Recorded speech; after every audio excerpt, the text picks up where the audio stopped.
Okay. I'm going to call this budget hearing meeting to order.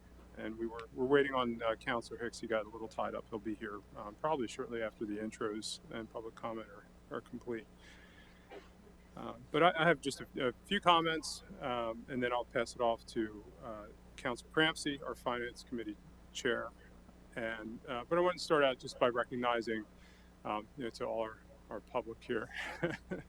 Thanks for joining us, Jim. The budget is a list, really a list of priorities for a government, and what we're attempting to do is fulfill in a borough that's built out like this, fulfill the services that are required of us while tightening our belt. We're doing more with less over the past probably several decades, fair to say. Inflation has outpaced our tax increases over the years. That's eventually not going to be a sustainable practice for us to continue. But I want to acknowledge all that we have done, and all that we will be doing over the coming years, and acknowledging all that staff has done to make all of these things come to fruition. One that's near and dear to I think all of our hearts, but especially mine and the deputy mayor. Our land use reform committee has been working to spur economic activity and make a safer, more livable community for all of us. We've been fulfilling our promise on climate action, both in-house and through our green infrastructure and other projects that we've built out throughout the borough. We've built new parks, the skate spot being, I think, probably the most popular since it's been built. I'm getting a head nod from Andrea. We are about to launch relatively soon a co-responder program to better address the mental health and substance abuse treatment needs of our residents, rather than inefficiently using the criminal justice system, and in some cases probably inhumanely given the issues that those folks face. We passed a Vision Zero resolution to prioritize safety for pedestrians, for bike riders, and for all non-motor vehicle travelers. We're still meeting the basic needs of a borough. We have a well-trained police department, well-trained fire department that responded to an unfortunate tragedy for several of our residents last night on Pitt Street. Our public works constantly, although you hear the complaints about the potholes in the winter, they're out there fixing the roads as soon as they have a chance, and I think it's been much appreciated by the residents who recognize that. And of course our administrative staff who makes all of this function, and tonight especially our finance department who heaps I'm sure a lot of the burden of the budget on their backs, including our finance department director, Richard Juday. But all of this is a team effort. It takes leadership from the elected level to make things work. It takes a team, an incredible staff, as Councilor Hicks recognized at our meeting last week, to work seamlessly and make things happen. When one person's down, someone else picks it up and keeps moving the ball forward. So we're very, very fortunate to have the staff that we have, and to have the community that we have.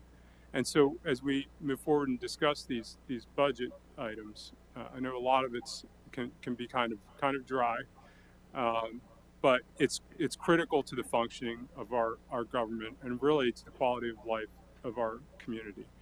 So I look forward to our conversation tonight, and we get to the nice thing is we get to showcase what all the departments have done. So I really touched on a few things. We're going to hear a lot more than just those few things.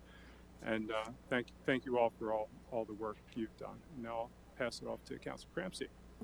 Awesome, thank you, Mr. Mayor.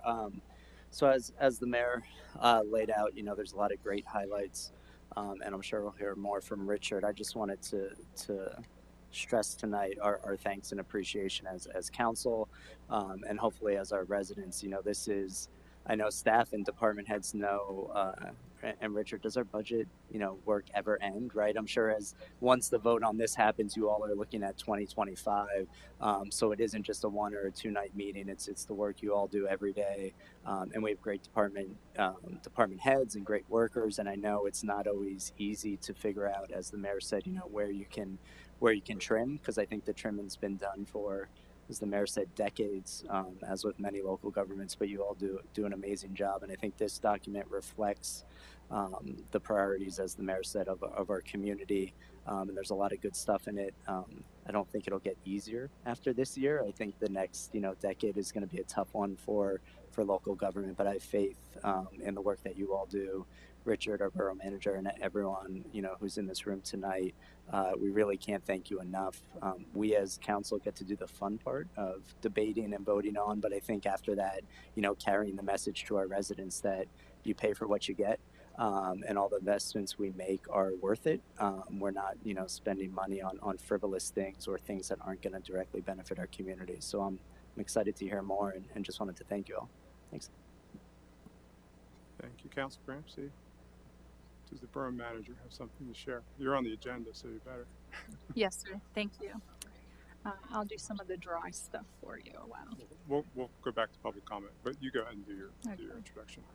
The Borough of Carlisle's proposed fiscal year 2024 budget is being submitted pursuant to Carlisle Borough's Home Rule Charter, Article 5, Section 502, that states, on or before the 30th day prior to the end of the fiscal year, the manager shall submit to the council a budget and an accompanying message for the ensuing year. The proposed budget before you this evening includes 8 funds: general fund, water, sewer, stormwater, parking, solid waste, capital projects, and highway aid funds, resulting in a total budget of $58,312,469 for fiscal year 2024. This budget is a comprehensive plan that is reflective of the goals and objectives set forth by Borough Council. It forecasts the anticipated revenues and expenditures for all operations. It includes the borough's capital improvement plan. Thus, the document not only serves as a policy guide for fiscal year 2024, but it also provides the framework for sound decision making for the borough's future. With respect to the borough's future, in 2023, the Borough of Carlisle led a community-informed strategic planning process with the goals of encapsulating the organization and community's long-term mission, vision, and goals. While the borough has a number of tools in place that help set policy, our capital improvement planning, comprehensive plan, climate action plan, to name a few, as well as council's biennial goals, the borough had not formalized a long-term strategic planning framework. After more than a year-long process, Borough Council adopted the final plan in October of 2023. The comprehensive budget document and tonight's presentation will demonstrate our commitment to advancing that strategic plan by ensuring responsive quality services, building an engaged community, managing financial resources responsibly, growing a healthy and sustainable community, building and maintaining inviting and safe neighborhoods, and investing in safe and accessible infrastructure. Finally, as the mayor and Councilor Crampsey noted, the budget that is before you is only made possible through the collective efforts undertaken by each department and many team members throughout our organization. A sincere appreciation to our department heads, our senior staff members, budget managers, and employees who contributed to this document. Additionally, a special note of thanks to Department of Finance Director Richard G. Day for his diligence, guidance, and fiscal oversight, not only with the budget's development, but moreover throughout the course of the year. It's greatly appreciated. Richard will now take the lead. He'll be providing to you a snapshot of the borough's projected year-end surpluses and deficits for the general fund and enterprise funds for fiscal year ending 2022, 2023, and 2024, as well as recommended changes to each fund for fiscal year 2024. And I took us a little bit out of order. Sorry about that. But before we move on to that, Jim, there's an opportunity for public comment. Jim or Maddie, do you have any comment or questions you'd like to offer? I'll make one comment real quick and then I'll reserve because I know you have more stuff to go through. Sure. I state my address. You do. You know the drill. I figured it didn't change. James Evans, 157 Beach Street. First of all, I want to congratulate everybody that got reelected or moved reelected to the Borough Council recently. So excellent, congratulations for that. The one thing that I did want to raise, I was reading over the agenda, and I know you guys will discuss it more. And as you guys know, I'm actually campaigning for the borough, but just talking and walking around the borough, I know that you're proposing a tax increase, fire tax, and then the general fund increase. But what I would recommend talking to people is not a fire and forget, go back, because I know it says you'll raise it and then go back and revisit it if you repeal it. We need to put some sunset things in, especially with the way the economy is. I know you're going to talk about it. You know, budgets might have been short in the past, but that's basically a permanent tax increase. And most people don't go back and lower taxes in most cases. I'm not leveling that at you, but across the board, most people don't lower those. So I think there should be a sunset clause built into any ordinance that you do, whether that's a year or 2 years based on your budget projections. It has to be reloaded and revisited, or it goes back to the previous tax rate or lower. That's just off of what I've seen in the public stuff in the agenda that I saw. But I'll reserve any other comments for later, and I appreciate the time there. Thanks, Jim. you.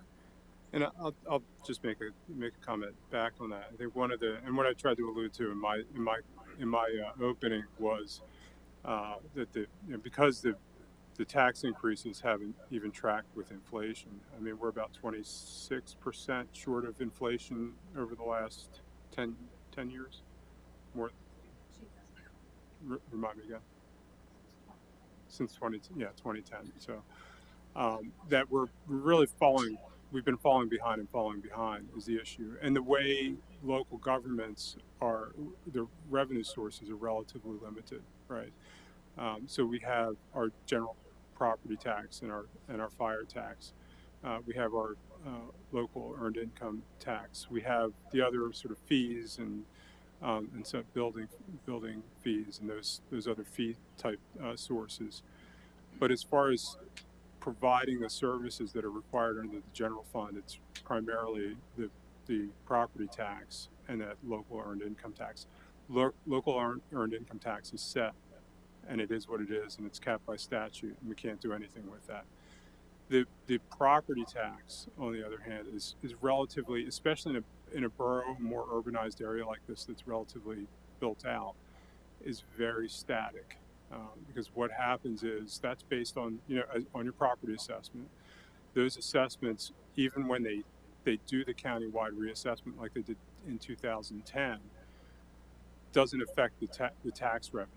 Because what happens when they do those reassessments like they did in 2010, all municipalities are required to equalize the revenue. So when the assessments go up, you have to, in that year of the reassessment, you have to bring your millage rate down to equalize that revenue.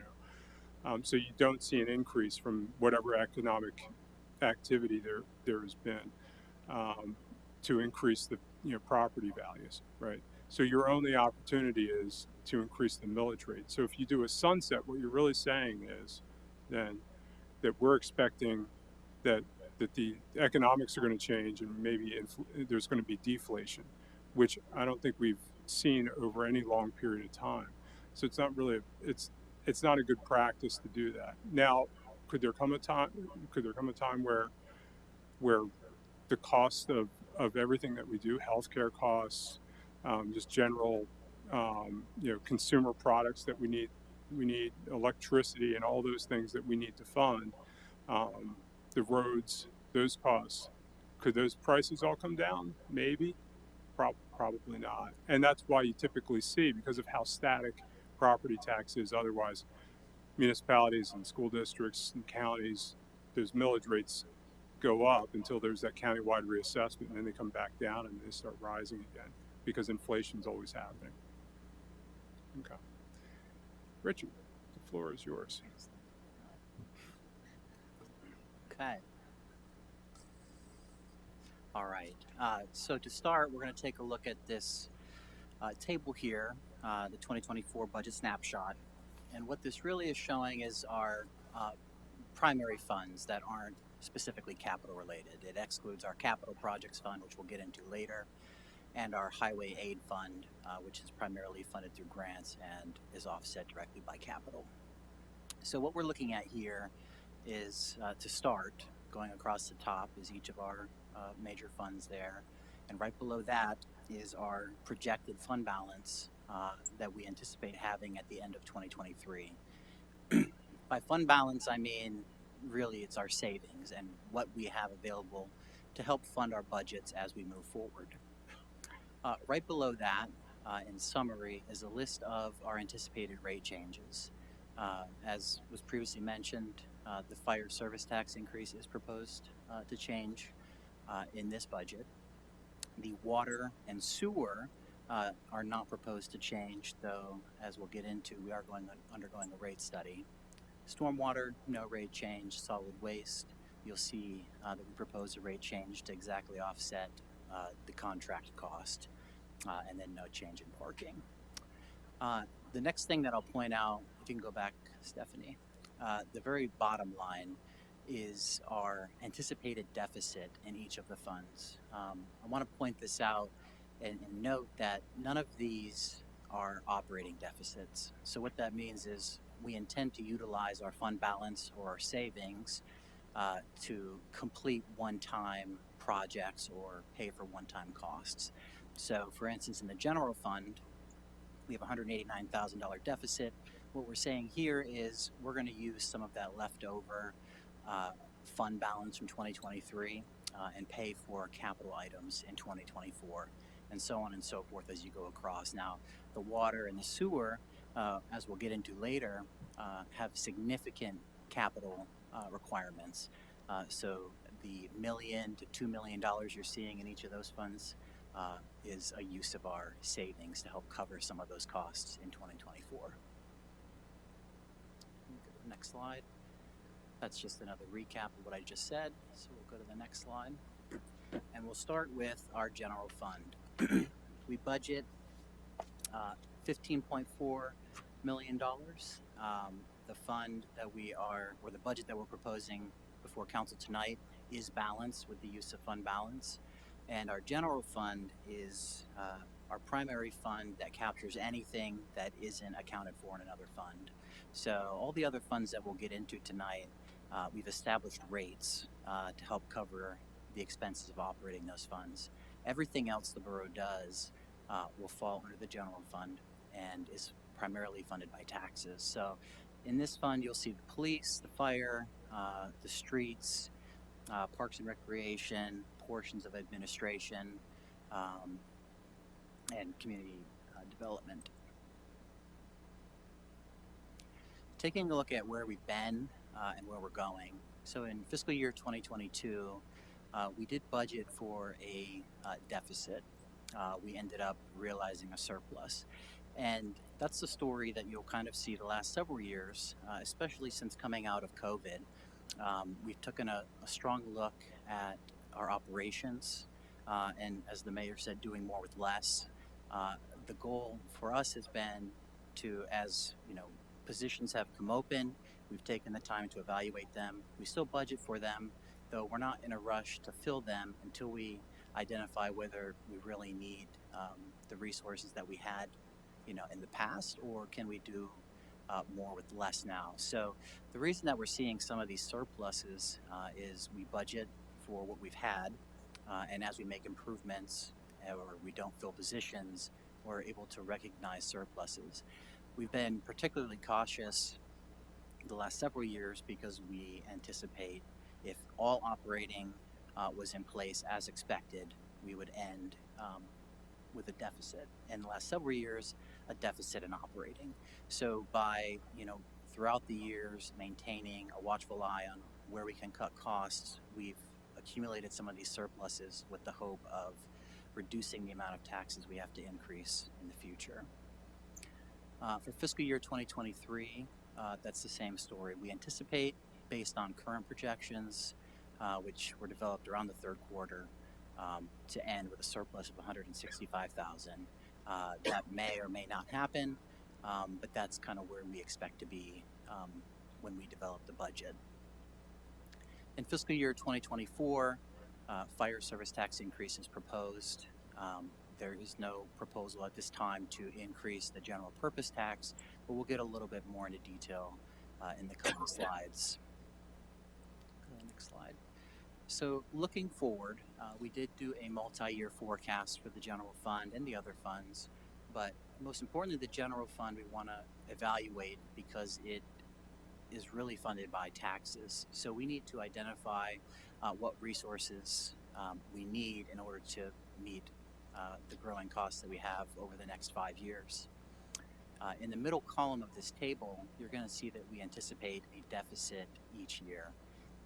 Year 25, 26, 27, you're going to see 1 million plus in deficits. All of these pertain to capital items. So over the last couple of months, we've talked about getting a fire truck, which is a very large expense. We budgeted for that in the past, but we, accumulate or record these costs whenever the services are, redeemed, or whenever we get that truck, we're going to pay for it.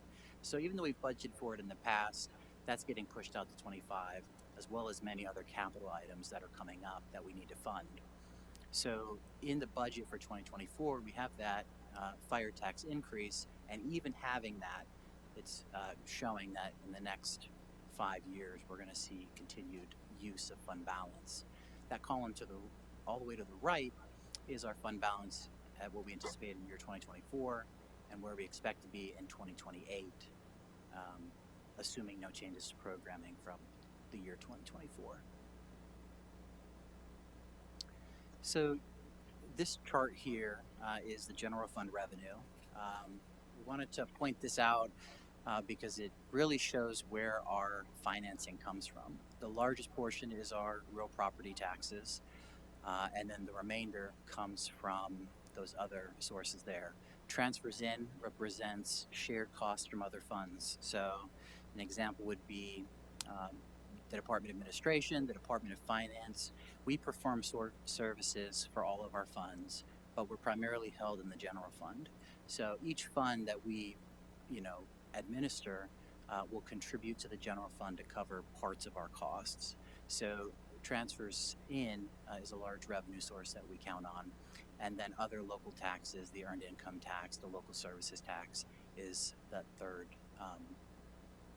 one of the three largest areas that we rely on for property taxes. Go to the next slide. So taking a look at taxes, for our real property taxes, we really have two categories. One is the general purpose tax, and that allows us to cover anything in the general fund that might need to be funded. I listed already what we do fund, and as you'll have seen in my previous financial status updates and that last chart, it doesn't fund everything. It funds the largest portion of our operations, but it doesn't fund everything. So right now what we're looking at is where can we generate more revenue in order to cut down on that 5-year anticipated deficits. The second category of taxes is the fire services tax. When we increase the fire services tax, the money that we generate is strictly reserved for fire expenses. So when we took a look at the budget for 2024, we identified that in the past we generate about $600,000 of fire service tax revenue, and the fire operations is about 1.1 to 1.2 million. So there's a gap there where we're relying on our general purpose tax or other financing sources to cover a service that we provide that has a specific tax identified for it. So our fire service tax funds our volunteer fire department. We make contributions to them, we cover operating costs, and as you'll see in that first bullet, what we're able to achieve is about 57% of current operating costs. The rest have to come from another resource. And then the second bullet there, the fire department's operating budget is 1.2. Capital projects are 419,000. So what that leaves us is right now our current fire service tax is 0.437 mils, and that leaves a gap of a little over $1 million in the general fund that we need to somehow fund. We are proposing a slight increase, 0.315 mils, to generate an additional $461,000 for fire department operations. The comment that was made earlier today I thought was a good comment, because the way we looked at the proposal for 2024 is we strictly stuck to funding the operations. These are areas that we don't anticipate changing. Even by funding, what we are proposing, there's still a gap there. We're still not funding all the capital needs. We will need to look for alternative sources for that. And the reason we decided to do that is we didn't want to raise our fire services tax to a point where we're collecting taxes from the taxpayers and not being able to utilize that funding. So we strictly stuck to department operations that occur every year that we know we need to somehow fund. That little box at the bottom there takes a look at what the average property can expect. So the average assessed value in Carlisle Borough is $180,000. The median is about $150,000. So a average property, a residential property, could expect to see a $56 increase in 2024 based on the proposed tax increase. This is a snapshot of where we were. So you'll see the general purposes there at the top is not proposed to change. The fire services tax is increasing by that 0.315 mil rate, and then you have the ending mill rate of 3.810 proposed for 2024. In discussion that the mayor had brought up earlier, when we look back to 2010, that middle column there is showing the number of tax increases that we've had since 2010. The last increase we had was 2017. That was a fire tax increase. And then in 2012, that was also a fire tax increase, and it really established the fire services tax and began paying for some of those operations.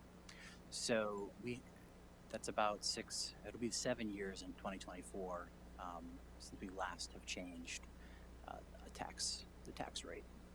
The column all the way to the right, that is our CPI in comparison 2010 to now, and showing that inflation has well exceeded our tax rate change. And we've been able to make that work on the last several years with the understanding that we're relying on fund balance to make that happen. All right, we'll get into capital projects, and I'm going to toss this over to Mark.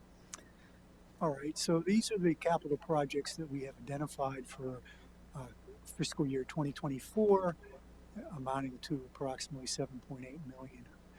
The largest component of that is starting the last phase of the Carlisle Connectivity Project, which is the North Hanover Street corridor from Penn to Carlisle Spring Road, which is shown in the graphic there with the railroad crossing. There are currently 2 railroad crossings. This project would eliminate one of those, would signalize the intersection of Carlisle Spring Road and North Hanover Street, along with a realignment of that road intersection, and install a 5-point roundabout at North Hanover, Penn, and Fairground Avenue.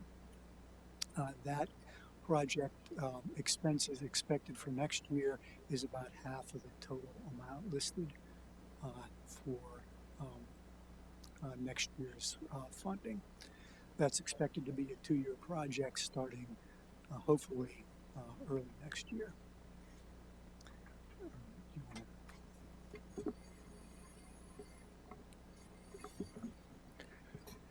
I'll just touch on a couple here. The P25 radio equipment upgrade and the police record management software go a little bit together. There's grant funding available for both of those projects.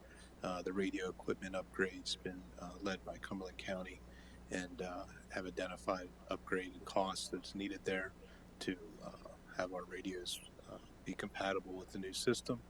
And between the grant funding we're receiving from the county and from the state, I think there'll be adequate grant funding to cover both of those expenses. The police records management software is really a hopeful upgrade of the existing tool to provide the police with the resources they need to do their job as effectively as they can. The next two bullets on the slide are projects that are consistent with the borough's strategic plan for agile transportation and safer transportation for pedestrians and bicyclists. These are two projects, one on Noble Boulevard and the other Wagner's Gap Road going to the high school complex or Carlisle Area School District complex, where we have applied for some grant funding next year. If we're successful in securing either of those grant sources, then we'll proceed with those projects, which involve constructing protected bicycle lanes that are segregated and separated from a vehicle travel lane. The final bullet on the slide is consistent with both the strategic plan and also the climate action plan for sustainability to reduce boroughs' energy costs at the facilities that we own. So we're currently undertaking some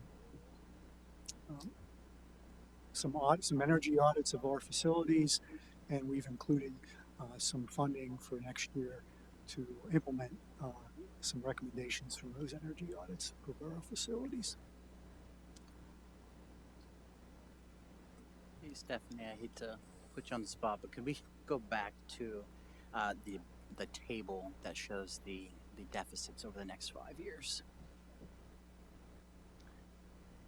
Okay, so we just talked about capital, $7 million planned for 2024. Over the next 5 years, we're looking at $17 million.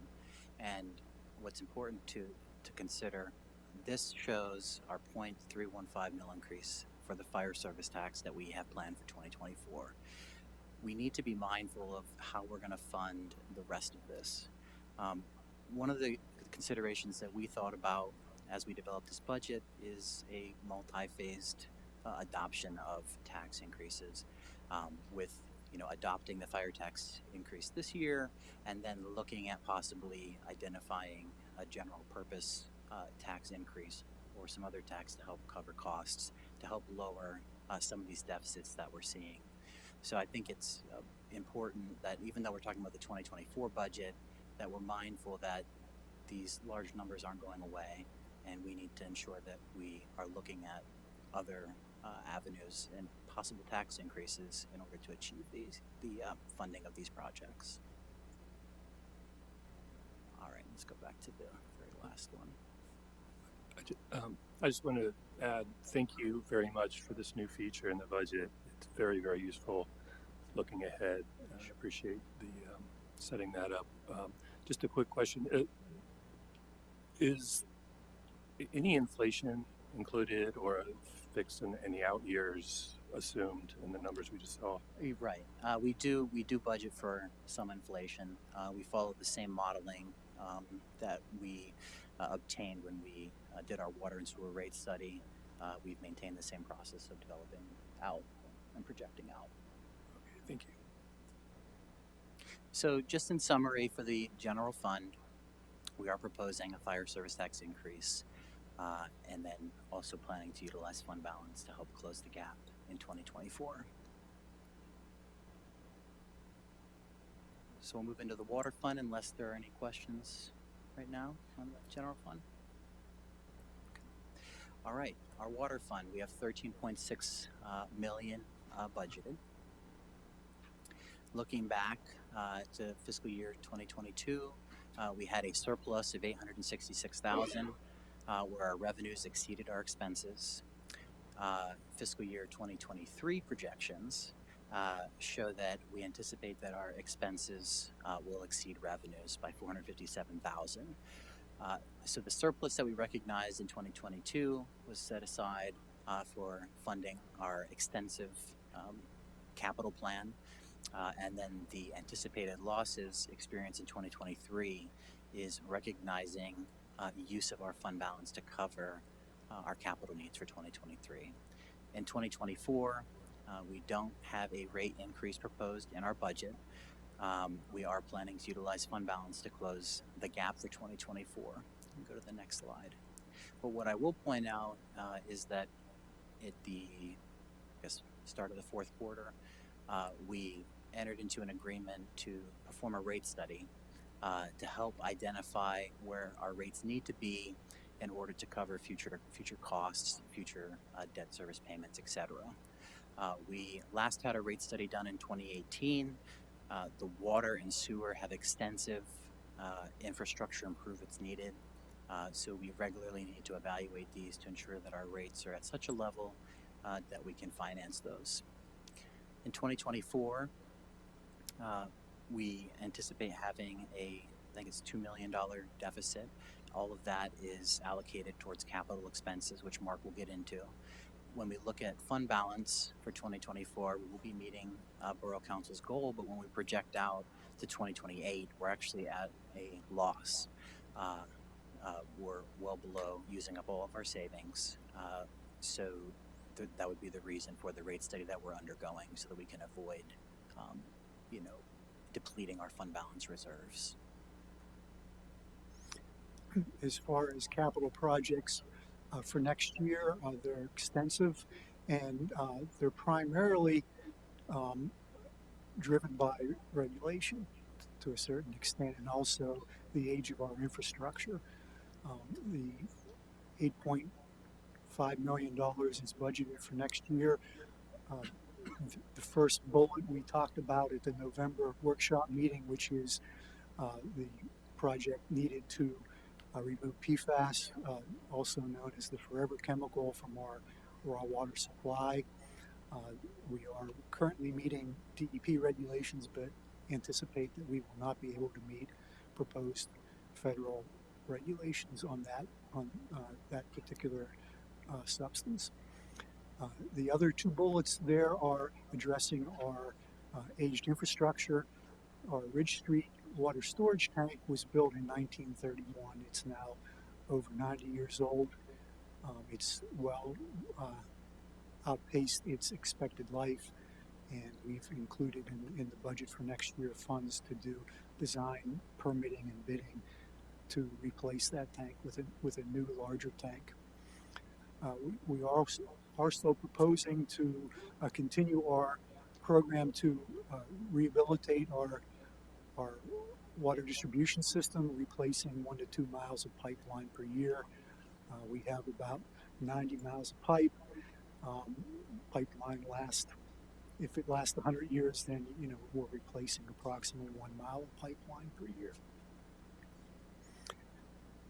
Next slide. Okay. Can you actually go back one slide, Stephanie? That chart at the bottom of the last slide. Just wanted to point that out. You'll see that large pie being our capital expenses. So for our utility accounts, that would be the water, sewer, stormwater. Capital expenses are by far the largest use of resources that we have in these funds. And while we do budget for a 5-year capital improvement plan, as Mark mentioned, legislation comes up, improvements to processes come up that are required changes that, they hit us, and our 5-year plan doesn't account for that. So this PFAS project alone is a massive undertaking that, wasn't initially, expected. So we kind of have to go with the flow, especially in these utility funds that have, legislation coming down the pipeline. All right. So just to recap the water fund, we do not include a rate change in the 2024 budget, though we are evaluating what the rates would need to be changed in order to avoid a depletion of our fund balance reserves. What that means is our customers will continue to pay $5.95 per 100 cubic feet of water consumed. That basically translates to an average single user $65 a quarter. and a family of four, about $262 a quarter. And our fund balance goals are met for water. Stormwater. All right. 3.3 million is included in the budget for stormwater. In 2022, revenues exceeded expenses. We have been building up reserves in the stormwater fund as we move forward. I think it's in 2023, we'll be finishing our stormwater engineering study to identify the path forward in terms of projects for stormwater fund. So we've been building up our reserves in order to, continue with the improvement of our infrastructure in that area. In 2023, we anticipate the surplus to be $507,000, and then in fiscal year 2024, we don't anticipate a fee increase or a change, but we do anticipate utilizing some of those surpluses that we've accumulated to start paying for capital improvements. So the deficit that you see in 2024 is specific to capital expenditures. We don't have an operating deficit. And then at the end of 2028, at this point, we expect to be above council's reserve goal. But again, that might change depending on the outcome of this this engineering study that we intend to complete this year. As far as capital projects for the stormwater fund, we have approximately 1.5 million allocated out of that account. The first bullet item there was a piece of equipment that we ordered in January of this year, has not yet been delivered. We hope to take delivery of the new street sweeper early next year, and then we'll be paying that fee. We are using some grant funds associated for replacing that equipment. This year we started on the Bedford Street, East Street Transportation Improvement Project, and we intend to continue to work on that for traffic calming and also for stormwater management. And in 2024, that includes funding for that project.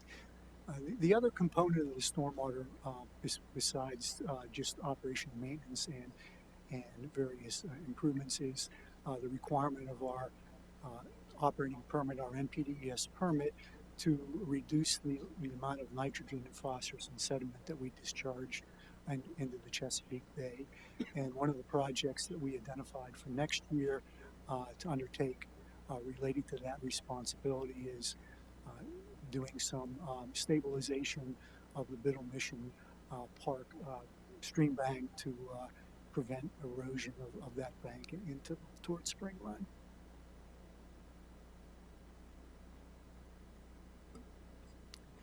Okay, so just in summary, we don't propose a fee change for 2024 for the stormwater fund.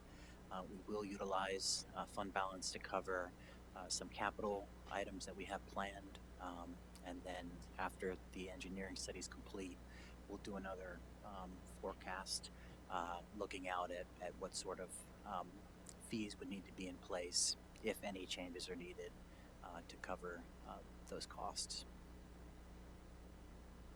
All right, our sewer fund, 14.1 million. So taking a look back, fiscal year 2022, revenues exceeded expenses, 855,000 in surplus going into our savings. In 2023, we anticipate $1 million to go into our savings to be utilized for the capital that we'll get into.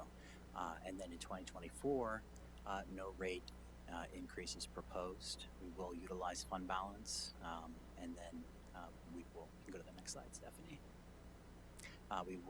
This is included in that rate study, so we'll be looking at what we need to increase the rates for sewer to ensure that we're able to fund the significant capital items we have in the sewer fund. The fund balance goal is met, but as you'll see there highlighted, we anticipate by the end of 2028 to have depleted our reserves through the use and funding of capital improvements. So we'll be looking to the rate study to help us avoid that sort of use of our reserves. As far as capital projects for the sanitary sewer fund, we have $7.8 million budgeted. Uh, the primary funding for that is the biosolids management improvements that we talked about at the November workshop meeting, working to change our current approach for biosolids management from a Class B liquid sludge to a Class A solid, uh, with the goal of reducing our energy consumption and also to improve our flexibility associated with what we can do with that product. We also are proposing to continue to undertake sanitary sewer system rehabilitation projects that we started approximately 5 years ago, and we are working on the area that is the central part of the borough, tributary to the Reach Street pumping station, and this includes expanding the Reach Street pumping station. I should note that the 7.8 million is the total sanitary sewer capital project budget, and we do provide a regional system, so that is not just borough costs, but total cost that would be distributed among the borough and also our adjacent municipalities who share capacity in our facilities. The last thing I'll add on the capital projects at 7.8 is just 2024. So when we talk about utilizing our fund balance reserves, our 5-year projected CIP needs or capital improvement needs are close to $43 million. So that's where our fund balance is expected to go towards. So just in summary, for the sewer fund, the budget does not include a sewer rate change. We'll evaluate that once the sewer rate study is complete. Our customers will continue to pay $7.66 per 100 cubic feet of water consumption. Again, we bill sewer based on the amount of water that passes through the meter. So for a single user, that's about $84 a quarter, and for a family of 4, that's $337 a quarter. All right, our solid waste fund, 2.1 million. This is a fund that has seen change recently. In the past, it managed our compost facility. All that changed under the new contract. So this fund is really just an in and out fund where we collect revenue on behalf of our vendor, and we turn that money over directly to them. So this fund really doesn't see much change in fund balance because there's no other action other than collecting the exact fee that we're charged. In fiscal year 2022, this would then be, I think, before the first year of the contract, of the new contract, where we made the decision to utilize what fund balance or savings we had on hand to cover or supplement the cost of our trash program. When we started in 2023 with our new program, we established rates that exactly equaled the amount that we needed to pay our vendor. The surplus that's proposed or showing up there specifically relates to a recycling grant that we get each year. In 2023, we anticipate that will give us somewhat of a surplus, lowering the amount of negative fund balance we have in that account. For fiscal year 2024, this will be the second year that we increase prices to match what we're charged by the vendor. So when we look at the rates, they will change from $75 per quarter per residential dwelling unit up to $80.25. The trash tag rate, which is only needed if you require additional bags to go out other than that one bag weekly, it will go up $1 from $6.92 to $7.92. We are proposing a balanced budget. Again, it's just a pass-through fund where we'll collect that money and we'll pass it right on to the vendor for their services. Any surplus that we receive, which really would only come from interest, if anything, or the recycling grant will be utilized to repay the general fund. In the past, we had the general fund approve a loan to the solid waste fund to get it up and running to ensure that we could establish this new program. So any excess funds we get would be utilized to help pay that down. Fund balance goals not met for 2024. Being that this is really a pass-through fund, there's not much concern there because there aren't emergency funds that we need. Everything we collect, we turn over. And then we have no planned capital expenses in 2024. Quick question. Yeah. So the tags, since the tag price is going up, if someone wanted to buy tags right now, those tags would still be usable. We aren't changing like the style of the tag or anything. Or we So, are. Yep, the tags that we have right now have an expiration date Oh, on they them. do. They do. December 31st, 2023. We will have the new tags available for the start of the new year. And the current expectation is that if you don't utilize your tag at the end of the year, you would come in, trade them in, and pay the difference to upgrade them to the new tag. Okay, taking a look at our parking fund, $1 million budget. So for fiscal year 2022, revenues exceeded expenses, $118,000, primarily due to not moving forward with certain capital items that we had intended to complete. Fiscal year 2023, we anticipate a deficit of $62,000.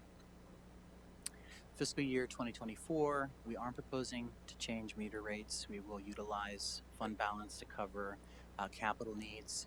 I will mention that in 2024, we do have funding set aside to do an evaluation of our parking program, our lots, where we have meters, and possibly looking at rates to see if there's any changes we have to make in order to make our parking more efficient and increase the utilization rate of our available parking. Taking a look at fund balance goals for 2024, we anticipate that we'll be well within council's goal and we'll be utilizing fund balance to cover that capital. The other fund allocations, we budget the last several years for economic development opportunities. In December, I'll be coming forward to council for them to set aside funding for future economic development, but we accomplish a lot of that economic development funding out of the parking fund. Capital projects, we have $348,000 worth of capital in the parking fund. The largest of that is our maintenance and repair, preventative maintenance on our garage, our structure. Every couple years we do a study to see what sort of maintenance we need to do in order to accomplish it. It's pretty expensive in comparison to the projects we do complete in the parking fund. In 2023, we did start a pilot EV charging station program. We put funding in 2024 to continue and expand that. And then, as mentioned, that parking improvement study will be accomplishing that in 2024. So for 2024, in recap, no proposed changes at this time. We'll be evaluating our lease programs through that parking study, and then we'll be utilizing fund balance to cover any funding shortages we may have to cover capital. All right, Highway 8 Fund, $750,000. This is one of our less robust funds. We get a grant, liquid fuels grant, that helps pay for our street repairs and maintenance, paving, and then the capital projects that we identify typically directly offset that. So in 2024, we anticipate about $550,000. If there's any difference in that amount, we'll utilize the existing fund balance we have from previous grant awards to ensure that we're able to complete our street and highway improvements. For next year, we have $750,000 budgeted, so we're drawing down some of our capital reserves, and primarily we use these funds for road maintenance, milling, paving, and pedestrian curb ramp rehabilitation projects. And all those projects are paid for out of the liquid fuel funds that we, as all residents of the Commonwealth, when we purchase liquid fuels, gasoline, propane, we pay a small fee tax, and it gets distributed by PennDOT to local municipalities.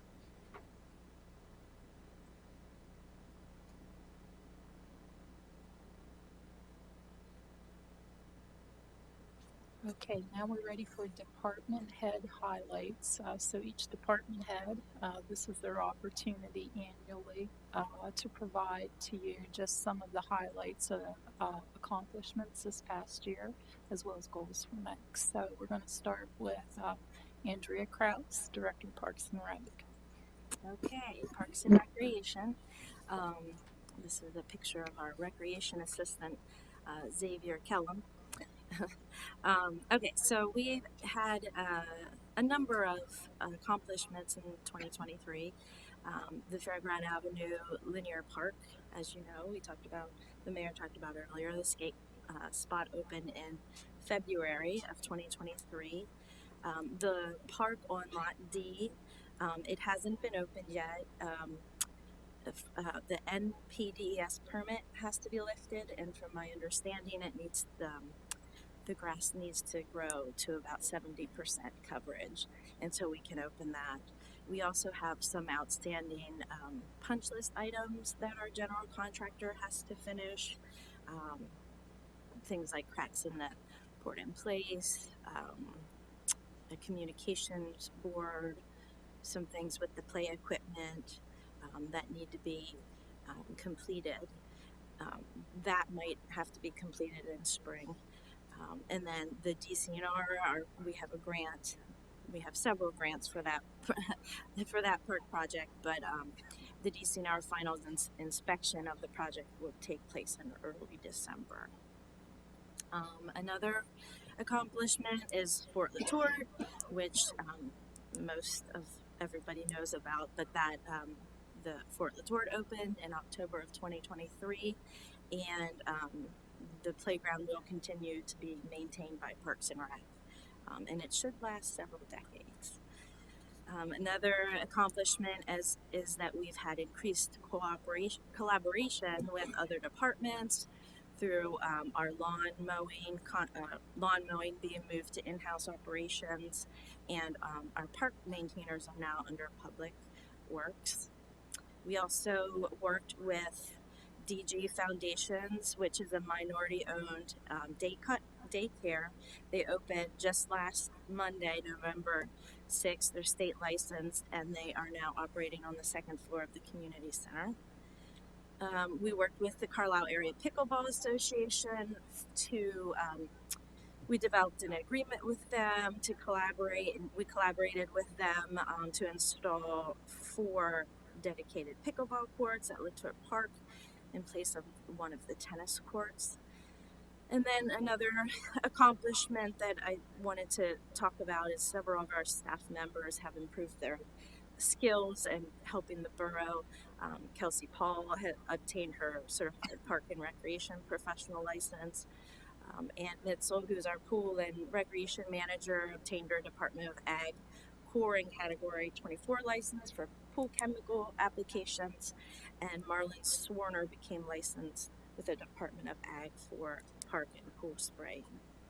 So those are some of the accomplishments, some of the major accomplishments in 2023. Goals for 2024. Probably our biggest goal is the comprehensive parks, recreation, and open space plan. This is a big goal for us. We'll start it in 24, hopefully finish, but it may go into 25. But the plan will look at parks and everything in the Parks and Rec department, accessibility, current and future needs and enhancements, environmental sustainability, and we'll address long-term sustainability, maintenance, programming, funding, evaluation methods, and I would anticipate that there would be some public involvement in the process of that. So hopefully that will be approved and we'll be able to get started early in 2024. Another goal that we are working with an outside group is the Carlisle Youth Cycling Development.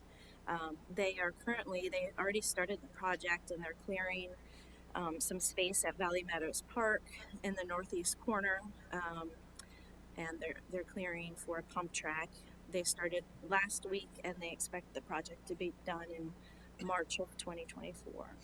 So if you go out there, you'll see some space cleared and they've gotten started. We also want to increase our recreation programs offerings. Our Parks and Recreation staff, they are working and will work with local and downtown businesses to build diverse and inclusive partnerships. Recreation programs from the Central Wedge Cheese Shop, Wickham Pour Studio, and No Common Sense are recreation programs slated in 2024. And we also will have partnerships with the Bosler Library, with the Story Forest, and DG Foundations. We're going to be doing some renovation work with our Parks and Recreation public facilities. We plan to update the men and women's locker room at the Carlisle Community Pool, which is much needed. And we're also going to be updating the water chemistry controllers there. And we plan to work and repaint and recarpet, fix repairs, plumbing at the Stewart Community Center, and the Lee Tort Pavilion will be getting a new roof replacement. In terms of shade tree, the committee, we're going to encourage or continue to encourage the use of CDBG funds for property owners for tree removals, planting, and even sidewalk work. And they have been working in 2023, and hopefully in early 2024 they'll be working on an updated recommended / approved tree planting list. That list was updated in 2011. And then again, we're working in 2024 with staff development. Will allow opportunities for staff to develop and to continue to cross-train employees and empower employees to train and share their knowledge with coworkers and other entities. So that's kind of a little bit of our plan for 2024.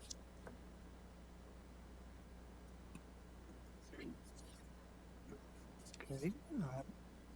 Under Public Works, it's been another very busy year with our staff as we try to do more with less. Just a small number of the accomplishments for this year is, as Andrea mentioned, the lawn maintenance was done in-house, and that was a combined effort among Public Works and Parks and Rec staff. The cemetery is a really difficult area to try to keep maintained with all the structures out there. But I think staff looked at that as a challenge and rose to it. One of the things that everyone who visited downtown over the year in the fall saw was that we converted the decorative street lights that were put in the 1980s, 90s as part of a streetscape project. We upgraded those with new fixtures that used LED lighting to reduce our energy demand for street lighting. The engineering department procured a software program called Road AI this year, and that allowed us to drive each street in the borough and use some artificial intelligence to rank the condition of the road surface. And we then incorporated that into a database, and we're using that in our 5-year plan for paving and road maintenance activities, so that we have a more scientific and defensible approach to why did you pave this street versus that street.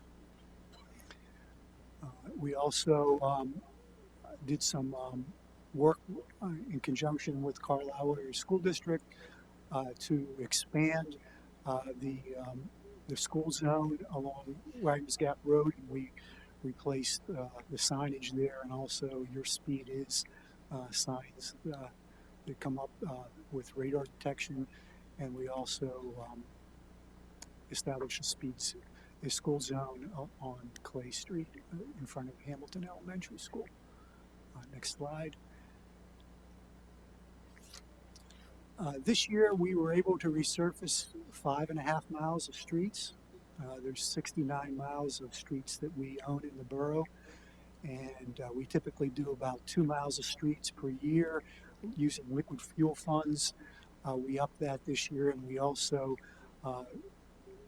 incorporated some road paving with infrastructure improvements. So we did the water main replacement project this year, where we repaved 2 miles of roads as part of that project, and utilized our water fund account to pay for that work. This year, we using a grant that we received a couple years ago, we started the leaf vacuum collection program, and we're slowly learning that. Just a note to anyone who's listening, some patience. We're getting to them. We've had some equipment failures this week with the new equipment, and we're working with the manufacturer to try to get those resolved. But that is a new program that we're offering this year. One of the goals, in sustainability and in stormwater management is try to reduce the amount of stormwater runoff, and Susan mentioned about green infrastructure. The street trees that we have are really green infrastructure. We applied for bare root tree grants in the spring and the fall, and we were successful in getting those grants, and we planted 36 trees on borough properties as a result of that, those 2 grants. Last year, we converted about 2 acres of lawn at the wastewater treatment plant from manicured lawn to a wildflower meadow under a grant that we received from the Alliance for the Chesapeake Bay. This year, we've done a similar action at the borough compost site. So if you go out there, you'll see that there's some brown area there. That's where we've treated that and planted for wildflowers that will be coming up next year. So reducing the amount that we need to cut on a regular basis. We also undertook several traffic calming projects this year. As part of our road maintenance program, we look at the roads and the width of the roads and whether they're encountering any issues associated with speeding, and looking to see if they're candidates for some type of traffic calming. We did do that this year on West Willow Street between West and South College, narrowing that one-way street, putting in a stormwater buffer area. We also are completing the traffic calming project on North Bedford Street, and when we paved Wilson Street this year, the intersection with Walnut Bottom Road, we reduced that road radius and put in a little green space there. Next slide. All right. Our infrastructure improvements. I mentioned about the 2 miles of water main replacement. That was a $5 million project that started in fall of 2022. It was completed this year, and we have another project coming up next year. We also continued replacement of old equipment at our water treatment plant, our wastewater treatment plants. Those facilities, the wastewater treatment plant was constructed in 1982. It's now 41 years old, and the mechanical equipment that was put in place has served us well, and we're going through projects to replace critical infrastructure there. Likewise, at the water treatment plant, replacing equipment at the end of its useful life with replacing in kind. Our laboratory staff this year purchased a laboratory information management software program that they're using to go from using pen and paper to record all of their work, and now putting that in electronically and generating regulatory reports automatically, and also generating bills electronically. Our environmental laboratory does more than just samples of our water and our wastewater treatment plants. They also provide those services to other water and wastewater treatment plants, and we bill them on a monthly basis for those services. Finally, construction was completed on the Taggart component of the Carlisle Connectivity Project. And as I mentioned earlier, we're anticipating starting the final phase of that next year, which is the North Hanover and Carlisle Spring Road component of that project. Next slide. So as far as some goals for Public Works Water Resources Department next year, under the strategic plan vision of a healthy and sustainable community. Our water treatment plant is really a public health service, and we provide clean drinking water to our residents, and that requires us to meet all environmental regulations. And I mentioned earlier about the forever chemicals, PFAS. That's about a $10 million project, and we have $2 million budgeted next year to do design and permitting associated with that, so that we are able to provide a safe, secure drinking water to our customers.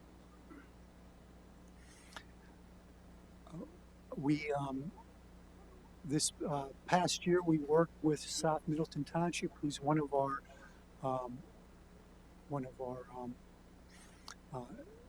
customers at the wastewater treatment plant. Their Walnut Bottom Road corridor is expanding due to additional development, and as part of that, we did design, permitting, and we will be doing construction to expand the Ridge Street wastewater pumping station. Of course, I can't see, and that's the Ridge Street pumping station, but the water treatment tank. So that's a different project. We, as I mentioned earlier, will be replacing the Ridge Street water treatment water storage tank with a larger tank to provide adequate storage capacity for the southern portion of the borough. We will continue our water and sewer rehabilitation programs next year to modernize our aging infrastructure to make sure that we're able to deliver clean water and remove wastewater from in a clean manner. We're working to upgrade our biosolids management program to provide a Class A biosolids, and that's a major change from what we currently do at our wastewater treatment plant. That also includes some improvements at the wastewater treatment plant that address issues related to odors that are associated with biosolids. We're always looking for opportunities to continue to implement green infrastructure associated with other road or water, wastewater, or public works improvements, and also looking for converting lawn areas to less energy intensive and more greener land uses. We're also looking to at measures that will help us to conserve energy at borough facilities. As I mentioned, we're currently involved in a energy audit at borough operations that we then will be coming with recommendations to council next year on various programs that we may undertake to reduce our energy usage at facilities. As far as accessible and connected, the final phase of the Carlisle Connectivity Project, that's really not a project that's intended to move traffic. It's more of a safety measure. So as we go and we make improvements on North Hanover Street, that won't cause traffic to reduce. It's really intended to make it safe for pedestrians and cyclists and other borough residents to get from point A to point B in a safe manner. We're looking to wherever we can to try to secure grant funding for various pedestrian improvement projects. The Garland Drive and also Wagner Gap Road are two examples of that. We've applied for grant funding for both of those projects, and we continue to look for opportunities for additional grant funding. This last week, Council approved a contract with Dawood to look at the next phase of the Bedford and East Street corridors. So we'll be bringing ideas early next year to Council on the next round of improvements to that very heavily traveled corridor that's really a residential area and not a commercial area. Staff is looking for opportunities to support the Vision Zero initiative that Council adopted earlier this year. We sit on some committees that the Harrisburg Area Transit Study is undertaking, and we have members of the police department participating in that, and as well as members of the engineering department. Is Park and Rec assisting with that as well? Vision Zero. Okay, so it's certainly a multi-department effort to try to meet the goal of zero vehicle caused accidents and deaths in future years. Okay. Fire department. Before we jump on the fire department, I just want to hop back, and I love to talk about the fire department, so we'll get there. So I figured. I want to talk about the cemetery, because I think the cemetery is a good example of not just what Public Works does, but what our entire borough staff, every member of our staff does. That was, for those who aren't aware of that was the cemetery was the I'll call it landscaping. The mowing was taken care of by a private vendor, and I think that highlights sometimes the limitation of public procurement process. We were able to take that in-house, and the challenge was to do that with staff that we have and do it for less than what the vendor was charging us. So we really had to reduce in cost because of that.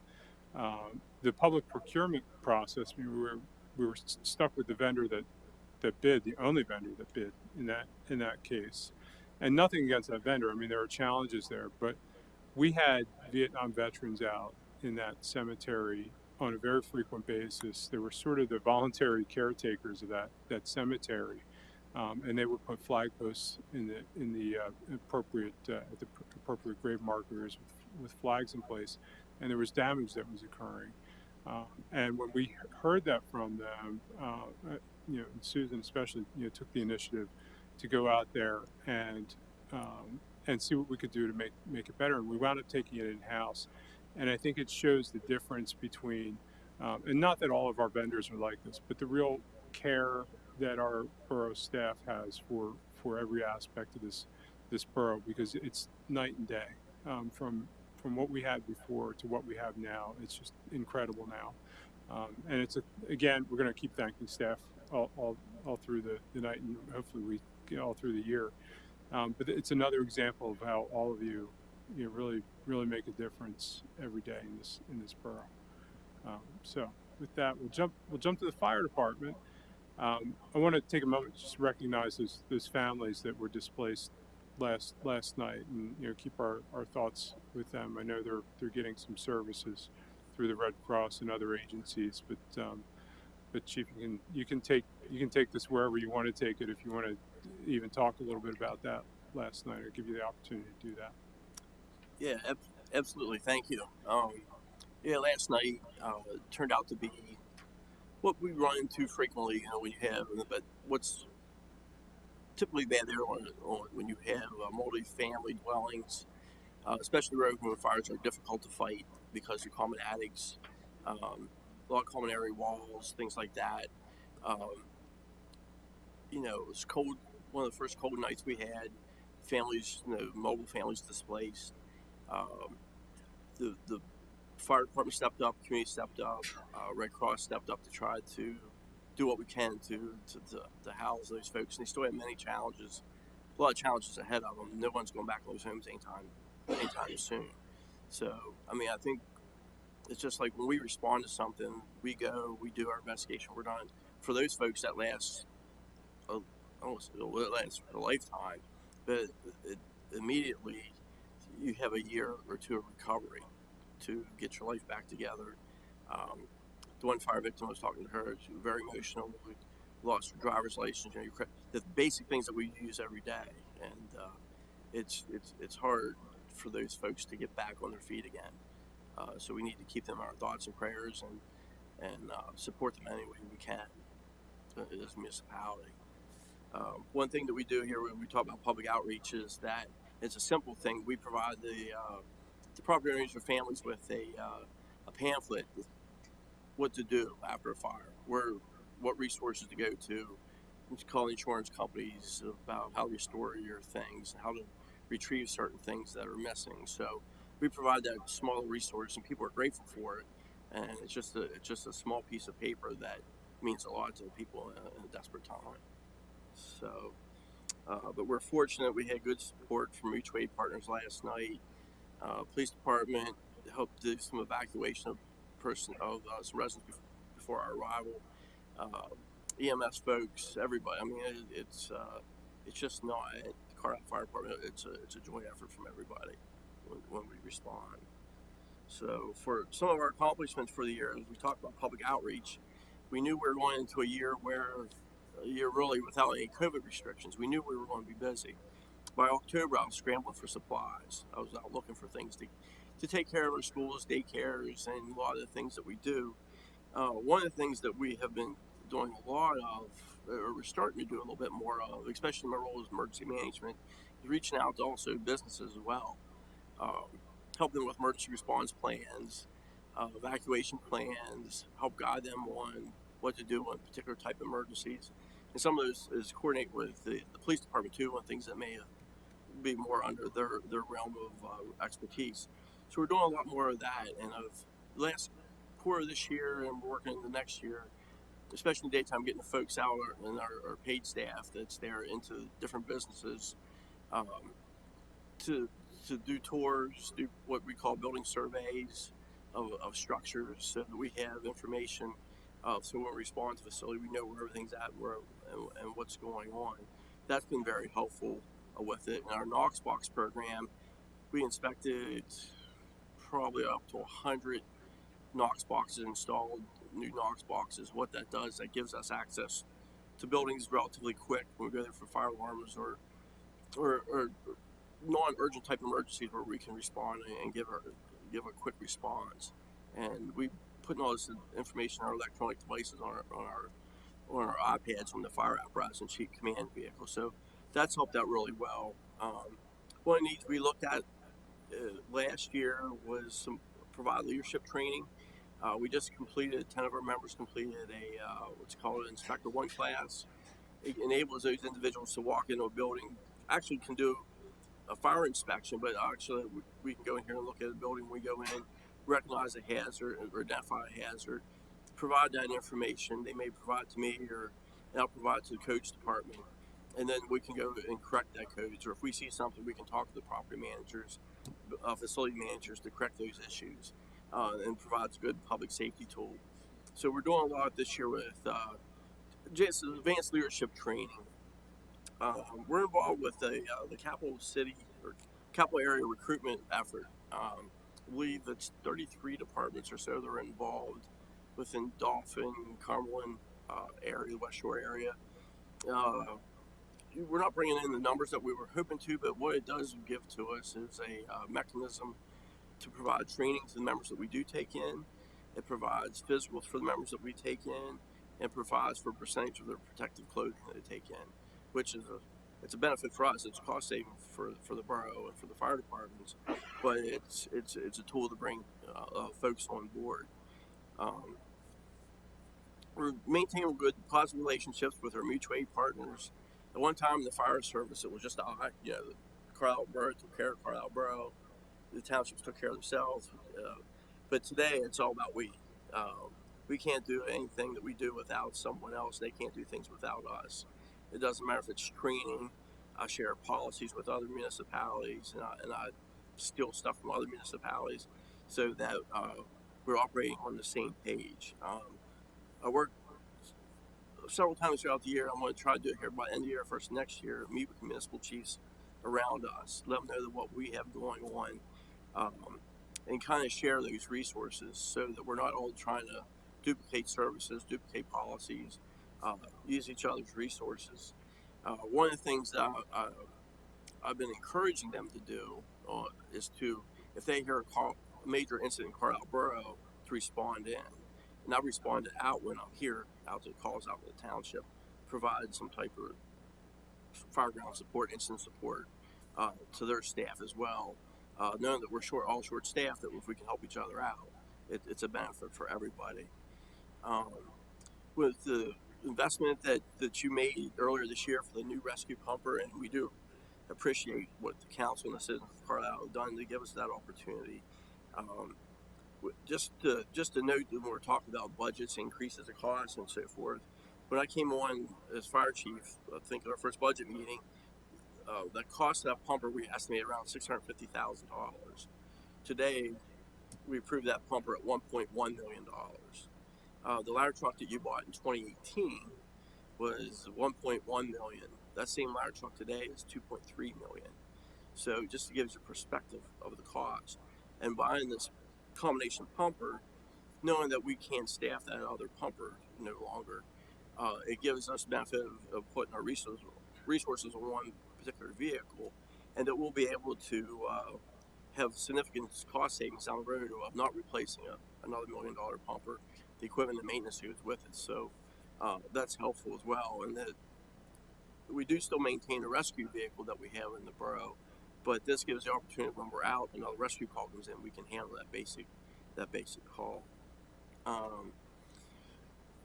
Earlier this year, we're trying to get a tabletop exercise, and we're working with county with that. But as part of his emergency management role, every one of the staff members here has a role of what they're responsible for, and council as well. When there is a large-scale emergency in the borough, it could be anything from a snowstorm, hazardous materials incident, what have you. It gives everybody has a role to play. The county came in and gave us that training on what everybody's individual role is in that particular plan. And I made up check sheets and packets for each one of those roles. We reviewed them at staff meeting so that when we're brought on board, to bring everybody together. Typically, our emergencies are handled with 2 or 3 people, with public works, borough management, things like that, that we can get done relatively quickly. But hopefully, we never have to put the whole team together. But if we do, they have a little bit of knowledge of what that is. For next year, and this is something we do. Well, let me step back a sec. One thing I forgot to mention in this that I think is very important. 2022, we put together a safety committee, and the safety committee is made up of representatives from each fire department. And what we do, they review any incidents that we have, near misses, review any of our policies before they go into effect. And what I'm happy to report is, and I'm not on wood because it could change in a second. We've had no accidents in 2022 or 2023 reportable incidents of any of our members being injured, and that's phenomenal for the type of work that we do and the weather that we work in. So I'm very pleased with that. We had a couple exposures to biohazards and things like that. They're just typical exposures of the forms that we have to fill out, but we had no time lost for any of our volunteers or paid staff. So we're very grateful for that. I'm hoping to finish the year off with that same record and recognize those departments here probably sometime next year for that effort. 2024, this is something we do all the time, is maintain high customer satisfaction. And we do that by doing the right things every day. When people call for us, they're calling for us on their best day, worst day of their life. We treat them with professionalism, respect, and take care of their needs. Doesn't matter if it's something that would seem minor to us, someone smoke detectors beeping, and they want us to come check it, to something that we did last evening. All those things matter in what we do. As we said, we want to deliver more safety programs and presentations next year. One thing that we are going to look at, because you hear me talking about staff, especially in the daytime, we are minimally staffed. So what we're looking at doing is, so instead of jamming all this stuff, all these programs in the fall, we're going to look at moving these programs throughout the entire year to schedule these events throughout the entire year. So we're going to be working on that. And one of the programs I thought about in my head, but I never did anything with it, and it came from actually one of the junior members, is the target to high school students before they leave high school, going into the real world, the things that they have to think about, but mom and dad always took care of. Smoke detectors work, CO detectors in your home, things like that. So we want to make sure that we continue with that fire safety program. And noted there in 2023, we gave out over 150 smoke detectors, CO detectors. I want to maintain that program and expand it more in the school district. Right now, we do the elementary schools throughout the entire district. We gave out 41 smoke detectors for residents that didn't have any within the borough and outside the townships there in the district. So we want to expand that a little bit more in upcoming years as well. Joint training, we do a lot of joint training with organizations, and we want to expand that because when we work together with other organizations, that means that we're all on the same page. We're working on the same policies. We're working on the same procedures. We know each other. We see each other's faces. So we're doing more and more reaching out. Right now, like we have Carlisle Barracks. They train with us every Tuesday night when we have our scheduled drill nights. We want to expand that out. Upcoming 2 weekends from now, we'll be training with Mount Holly Springs. So we want to do more and more of that in 2024, that expansion of some of that training program. The regionalization discussions that they were before COVID that was really important to this area, talking about emergency service, fire, EMS response, and would like to get those discussions back up and running. We think that it'll probably look a little bit different with the way things have changed a little bit, and the areas that we cover have changed. But I think that it's important that we at least have those discussions because we all are looking at the same thing. Manpower, money, and management are the 3 things that emergency service and any organization, volunteer organization, is going through.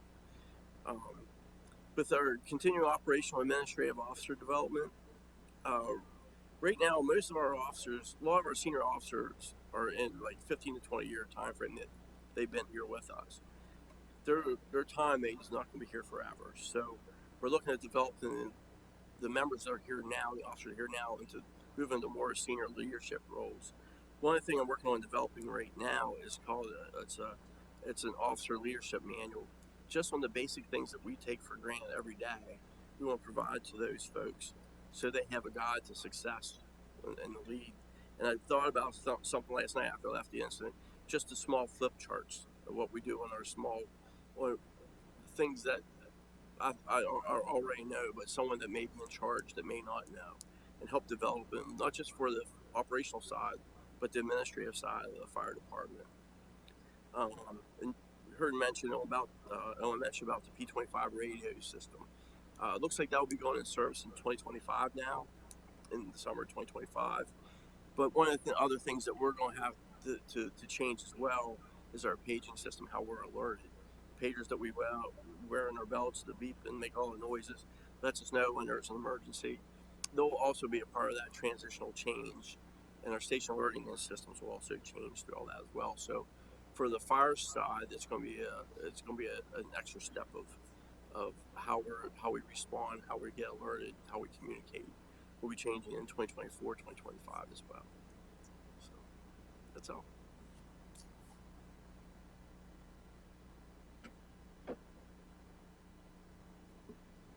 Mr.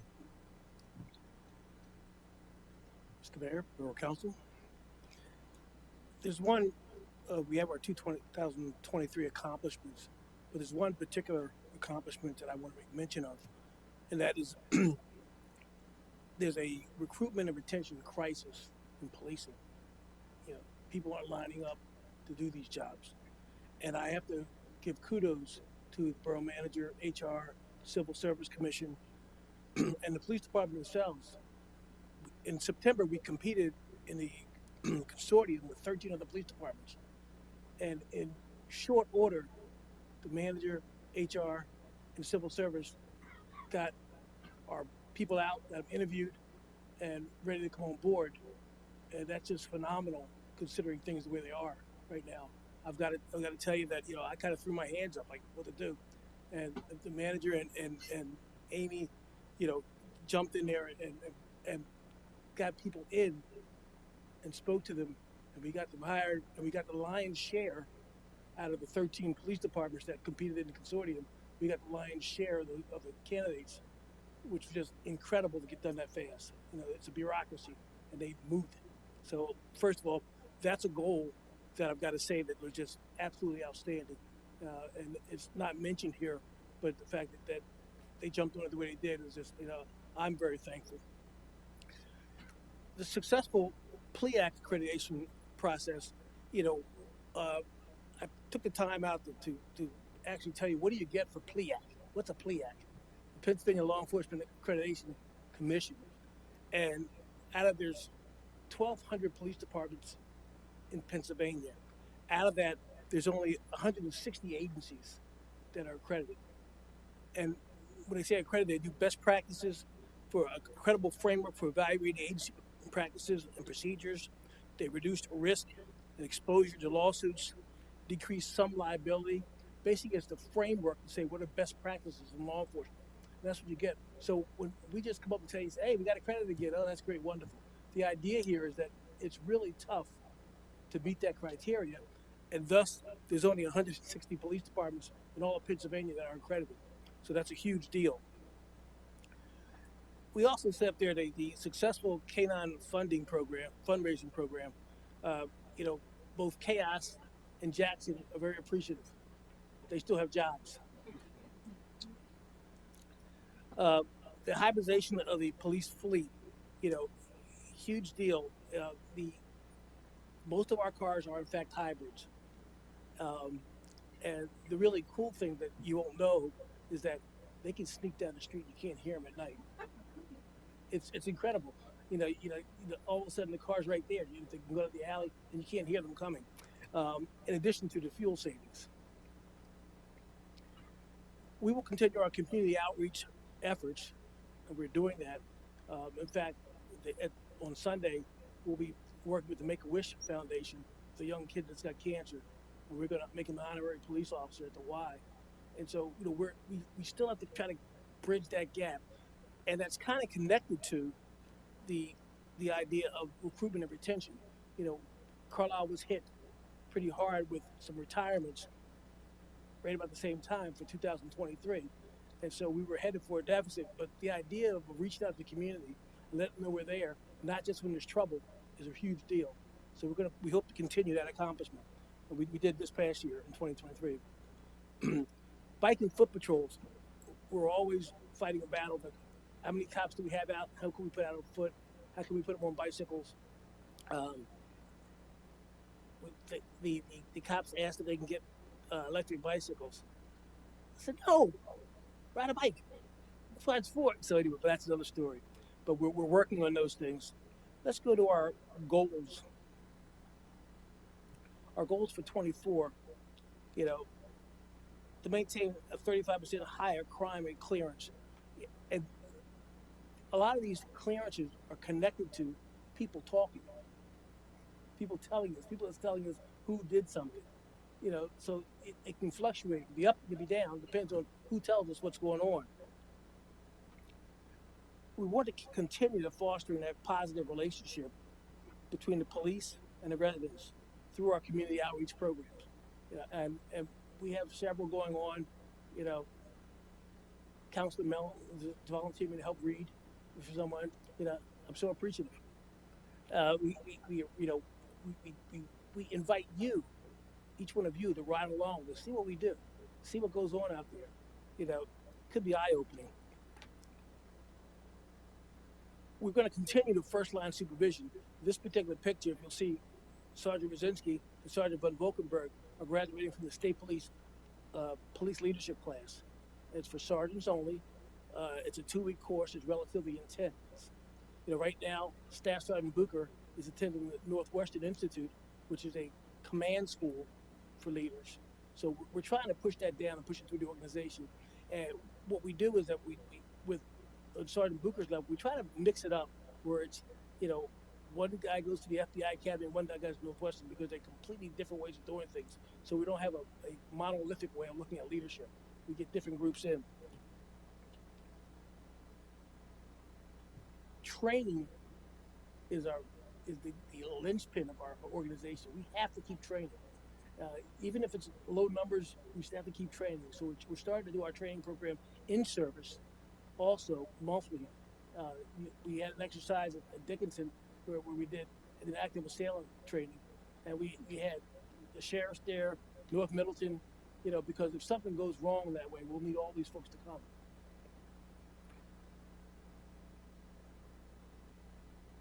I have to smile. Reduce our carbon footprint. That's always a factor. We're probably a major user of solid fuels, and the idea of reducing our footprint would be great. And we have different programs that we're trying to do that with. I think I'm done. Thank you. Do we need a break? No, I just want to, what the chief mentioned is for the United Way, we do have a program called the Real Men Read program, where we recruit men in the community to go out to the different preschools and not just a one-time thing, but to establish a relationship with those classes over the course of the year. And I invited the chief to participate in the program this year, and he did agree. And that, to me, that's very important to see, again, the community partnerships with the police having a positive presence in the community. So thanks. Sure thing. One more back. Where is it? Yeah, oh, there I am. Yeah. But, a lot of fun, and it's always a positive influence. If we can influence kids early, and they can see someone, especially a police officer, and they can see them in a regular setting that's not law enforcement related, it's always a plus. Thank you. Thank you. Since I brought it up, does anybody need a break? We're good cruising along? Everybody's good? Is that a yes, you need a break, or a no, keep going? Keep going. Okay. I wasn't sure what the hand signals meant. Okay, and it's your turn. You're up, Jerry. Not in no big hurry. I do have a couple of slides. So my department's Sustainable Community and Economic Planning. It's fairly new, and for I guess the people that are paying attention to this budget presentation, my department oversees code enforcement, planning, zoning. We dabble in solid waste. But for our accomplishments in 2023, we implemented a new rental housing program. It's a fairly big program. The Borough Council adopted an ordinance to require all the rental housing in the borough to be registered, and if it's not exempt, to be inspected and licensed, just to make sure that all the rental housing stock in the borough meets some minimum level of safety for the tenants that are living there. That's been a huge undertaking for my staff, clerical staff and code enforcement staff. The two people that mostly do clerical work with some technical stuff really stepped up. We had an additional position built in when we did the math for the full-time equivalents. There was an additional potential need for some code enforcement or administrative type work. But with my team of 3 community code enforcement officer, 1 code chief, and the 2 clerical staff that kind of helped people get registered with the new online format, they started taking payments either through online or in person, and going through just the record keeping process of managing invoices and licenses. We didn't need to fill that additional position. So. But I mean, there's an example of a planner doing math. Sometimes it doesn't always work. But in this case, there was some cost savings on staff just with working with what I had for clerical staff and for code enforcement officers. With the code staff, you'll recall, hopefully, last year about this time, we were sort of, building up technical capacity, and that was sort of a goal to get all the code staff certified in the Uniform Construction Code residential certifications. And the reason for that is not only to sort of build local talent, it's also to sort of offset third-party consulting costs. So we contract with a third-party code enforcement company to do our plan reviews and our inspections for residential and commercial projects. So everything that needs a building permit has to go through that review by state law and local ordinance. We built in about a 2-year certification timeline for the code staff to sort of get their certifications, also sort of pick up this new rental housing program that's enabled through little bits and pieces of the International Property Maintenance Code. And that code unit, not everybody's got all their certifications, but I have enough staff that do, so we're offsetting our residential inspections from that third party entirely. I've got staff that are sort of chomping at the bit for the next opportunity to get certified.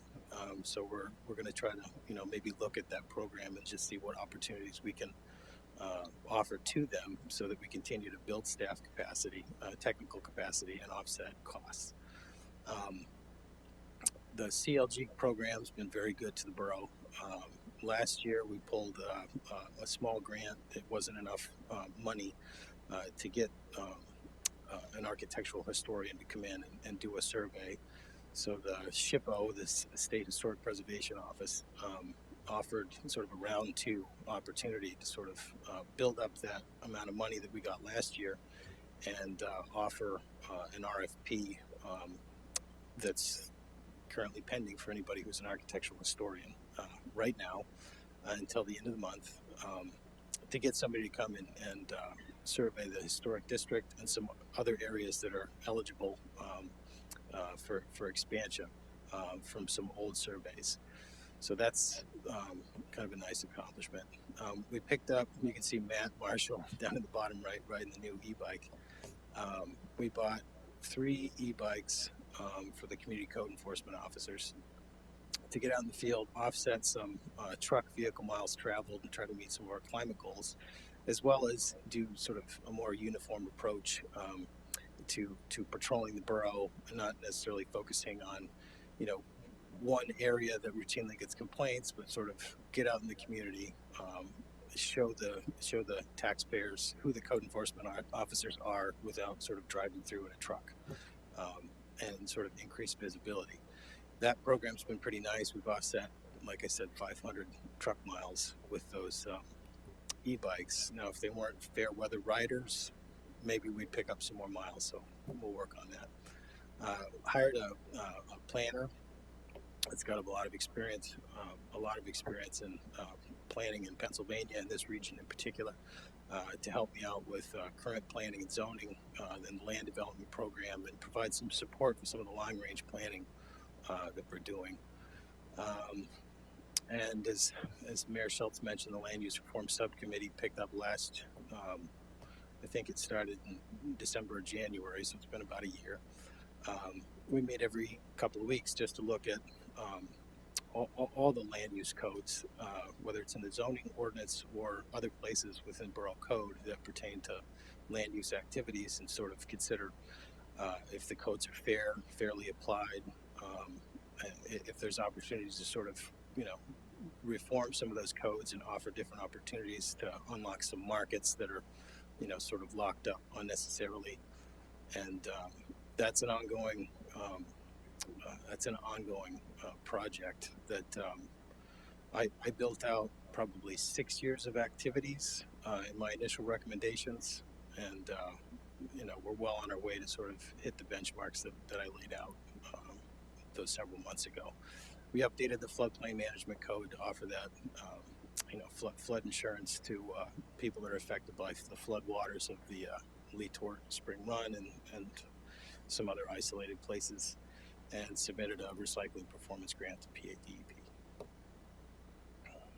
So in 2024, like I said, we're going to continue going for those professional certifications, including the American Institute of Certified Planners for the new planner. We're going to try to get them AICP certified. And what that brings is, you know, a breadth of knowledge, as well as, you know, a required code of ethics, which is, I think, important for, you know, customer service. We're going to increase some of our GIS activity. My department provides support for some of these other departments. In particular, we're going to try to pick up the Mobile 311 mapping program. That's basically an inventory for Public Works to monitor all the water lines, the sewer lines, their locations, and some other things that we sort of pay attention to in the field. We're going to try to you know, get rid of that program and go with an in-house GIS database. So my department will sort of be building that for other users within the borough. The climate action plan is an ongoing sort of planning effort to implement what's in there for action items. It's a, you know, voluminous document. There are lots of recommendations coming from the Climate Action Committee, and sort of filtering through the in-house steering committee. And one of the goals that we're going to try to achieve is to update the greenhouse gas inventory that sort of accompanies that plan. That rental program that I mentioned before, we've had a lot of success. A lot of customers are sort of willing to work with staff and get their properties registered, inspected, and licensed. But we've also had a fair amount of non-compliance. So we're continuing to work with those customers as best we can. Again, informally if possible, and formally if necessary. So we're going to also evaluate the current property maintenance code. The borough's adopted, I should have written it down, I think it's the 2006 International Property Maintenance Code. The staff tell me that that's a bit antiquated at this point, and there might be some opportunity to update some of the things that we're working with. Again, the rental program sort of refers to a lot of the International Property Maintenance Code stuff from 2006. So we'll sort of be looking at maybe updating our references to a newer code and just sort of making sure that we're consistent with the rental program as well. We're still going to try to continue navigating through the land use reform effort. There's sort of anticipated a comprehensive plan update at some point. Again, I'm going to filter recommendations through the Land Use Reform Committee and just see where priorities are at for that kind of effort. Again, zoning updates and reforms is necessary to provide some more opportunities within the community. And we're going to try to begin the East High Street master planning process. And so just to sort of explain that at a fairly high level, the comprehensive plan actually looked at, it sort of refers to an overlay for High Street. And, at sort of the beginning of the land use reform effort, we started looking at sort of East Street, along East High Street, all the way out to the borough boundary and including York as sort of a neighborhood that maybe could use some revitalization. That effort, again, at a high level, is articulated in the 6-month land use reform progress report. And it's also sort of going through an in-house review with an intern with Dickinson College that's working with their environmental studies program and their GIS department, trying to map out different areas within that district that have some value for the neighbors within it, and maybe some places that could be tuned up through some zoning reforms or other incentives, but either way require some planning to sort of enable different things to happen. And then we'll also be supporting the Vision Zero effort that's managed internally by our assistant engineer.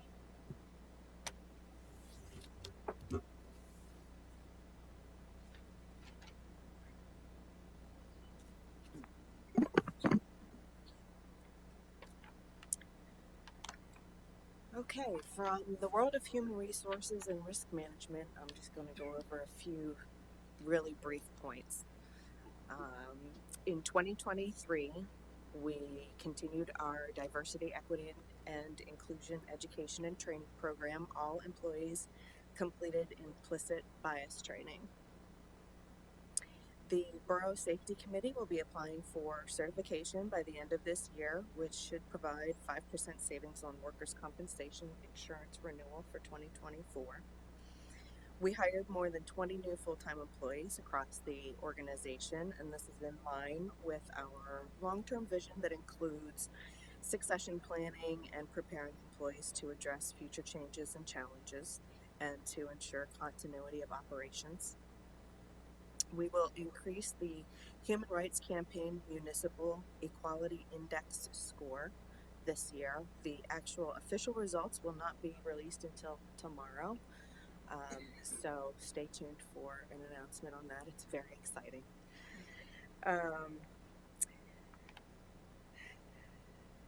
And in terms of working on Council's initiative to develop and implement a public safety co-responder program that diverts nonviolent emergencies to appropriate social workers and health professionals, that is well underway. The program is going to provide effective responses to people experiencing a mental health crisis.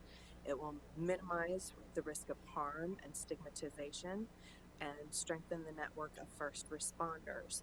We're going to begin hiring for that, for the co-responder positions very soon, probably within the week. We should be posting those positions and getting that program really going for 2024, which segues me into the 2024 goals, which is to implement the co-responder pilot program.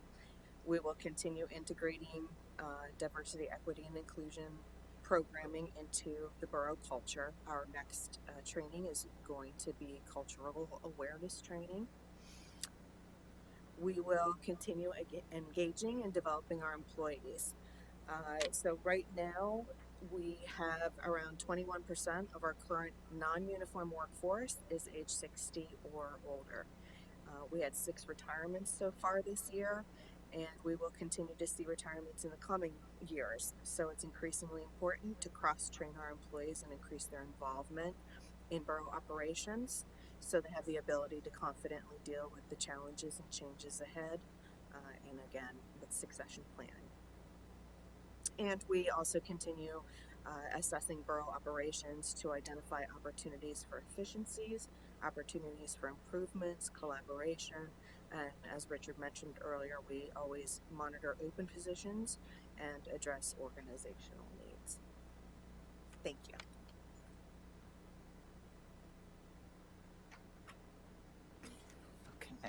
Okay. Finance Department. 2023, the first 3 things you'll see there are achievements that we received in terms of our financial reporting as well as our the budget that we develop. The first one, we have an independent auditor that comes in every year. In 2022 was the last time we had our audit, and they issued us an unmodified opinion, which is the best that you can get, essentially saying that our financial statements are materially accurate and you can rely on them. For the GFOA awards, we submit those financial statements to a third-party agency, GFOA, which is the Government Finance Officers Association. They take a look at our financial statements as a document and grade us on that, and we did get the award for 2021. We did submit it for 2022. We won't hear about that till next year. The GFOA Budget Award, we did get that for 2023, and we'll be submitting this document early next year for their review, not only as a financial document, but a policy document and an analysis that we do. In 2023, I mentioned that we started our electric vehicle charging pilot program. We installed the 2 chargers, 4 ports at our parking garage. Seen some success with that. I was pleased that we were able to get that off the ground. We implemented our trash program. So before, the way residents would pay for the trash program, they would buy a trash bag and then later a trash tag to pay for the service. We changed that to billing them through our utility, the same way we bill them for utilities. So that was quite an undertaking, and we got that off the ground in 2023. I will take a moment and say 2023 we saw quite a bit of turnover in the finance department, and we got new people on board, and I'm very excited about the direction we're going. A lot of the people that we got are real go-getters. So some of the items that we have on our accomplishments, but also our goals looking forward, are really able to be achieved because of the caliber that we have on staff. Our utility billing balances, we've seen a big reduction since COVID. I think we were at a height of 350,000 outstanding balances in 2021, and that has come down to 90,000 as of the third quarter of 2023. And it was a combination of actions that were taken, but the staff that we have now has been really diligent in working with people to get these balances paid. And then the credit card processing fee has been a goal that we've had. We were able to get that implemented for online payments. The borough pays a fee for every time somebody pays with a credit card. In the past, that was primarily covered by taxpayer dollars, and the largest payments that we receive are for utilities. So the goal was to take that burden off the taxpayer and put it on to the utility customer if they decided to pay that way. So we were able to get that achieved online. We can go to the next slide.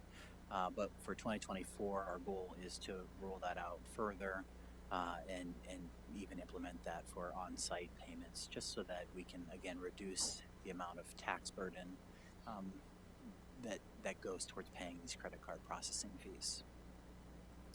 The municipal lien collection process right now, I think we're in a really good place with our utility billing. Staff has really kind of taken that and run with it, and we're doing a great job on that. We want to focus a little bit more on our other receivable balances. We don't have many services that we bill other than utilities, but we want to ensure that we're being responsible and collecting on those. So we'll be focusing on those more in 2024. I mentioned that we'll be doing a parking utilization, parking study to take a look at our utilization rates and our lease program with the hope of improving that overall. We budgeted to expand our electric charging vehicle program, so we intend to roll that out. While specifically when I was speaking before, that was for parking, we also are looking at, in other departments, rolling that out as we move forward with getting more electric vehicles on our fleet. We need to make sure that we have our own infrastructure in place to be able to charge those. So more so than just the finance department, other departments are also looking to implement some of that infrastructure.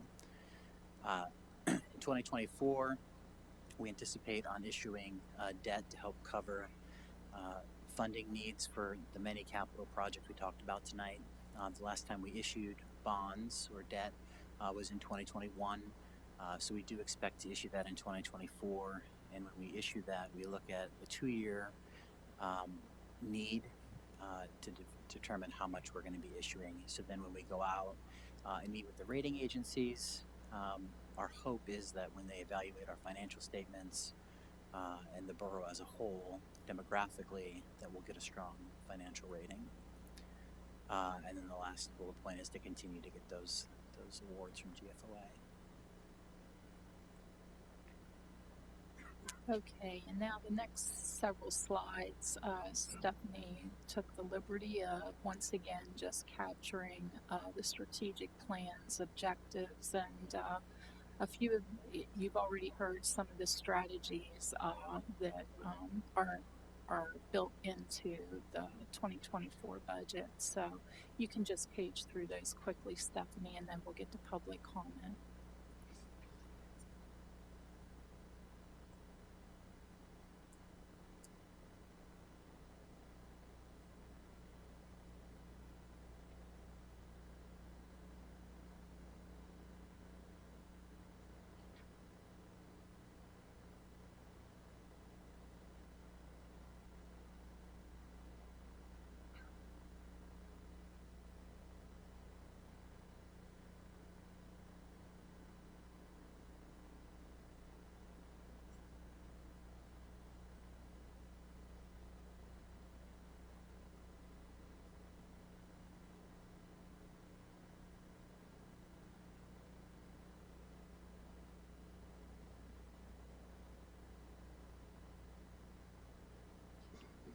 Thank you, Stephanie.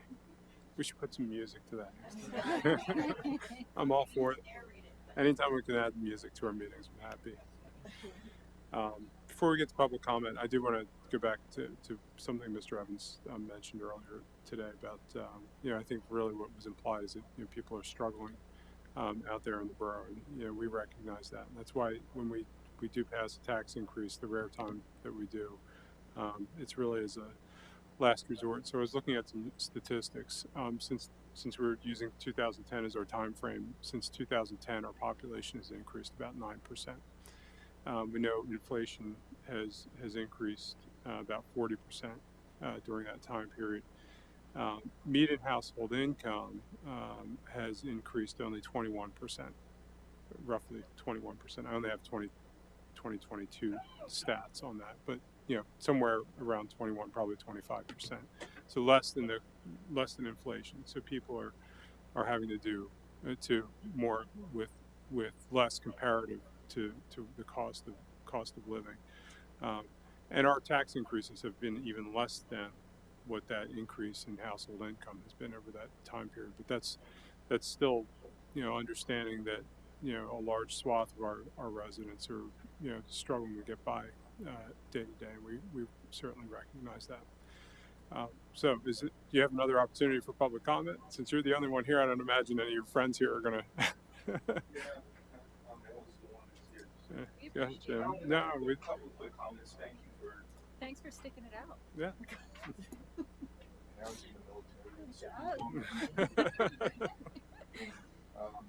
Again, James Evans, 157 East Street.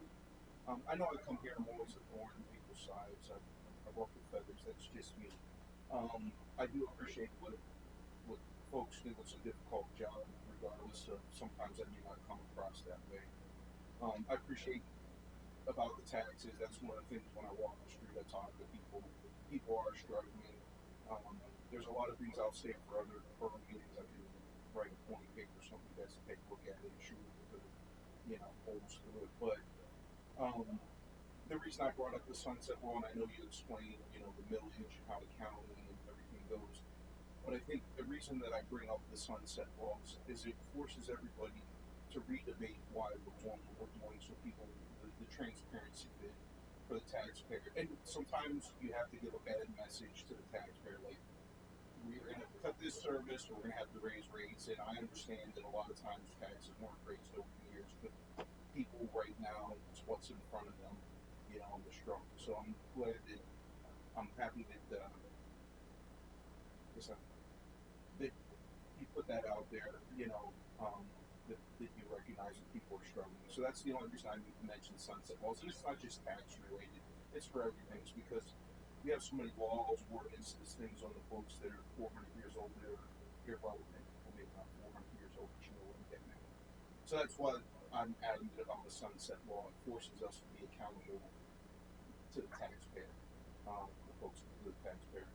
The only other two things that I'll bring up real quick is, I know I brought it up before, but for planning purposes, maybe you can use it for other funding from the state, but B Street needs to be addressed. Ever since the two roundabouts opened up, it's almost a state road now. There's traffic and trailers because everybody cuts down the Spring Road to further go out. So there's high speed where people just open it up between West and Pitt and then further down. But there's an increase in the tractor trailers cutting over for whichever area they're going. Especially, we already get it through the borough when 81 was an accident or something. But I really, maybe the state needs to take a look at redesignating B Street down to Spring Road or something, and maybe that'll help with funding.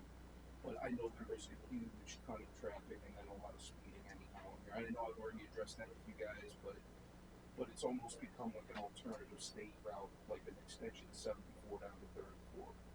And then the last thing, and I know some of the neighborhood are very familiar, and I know police department, which I work, and I've provided information to folks to assist in different areas, but the northwest part of Carlisle there's constant shootings, gunfire. I mean, just the other night at Hayden Factory, stuff in Fairground.